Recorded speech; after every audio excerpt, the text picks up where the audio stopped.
Here in the Hudson Valley, we're expecting a huge snowstorm tomorrow. 6 to 12 inches is expected.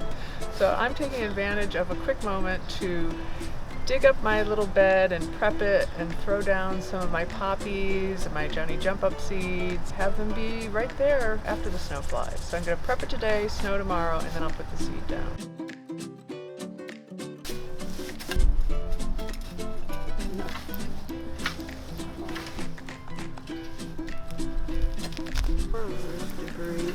Got our bed prepped just in time for the February snowstorm, hopefully our last snow of the season. And now we're gonna put our seeds down.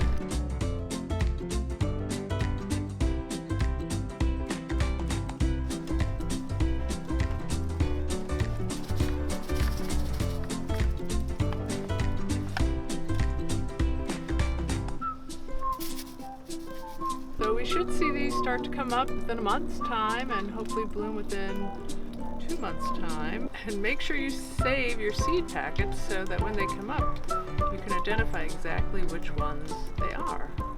And that's sowing poppy seeds.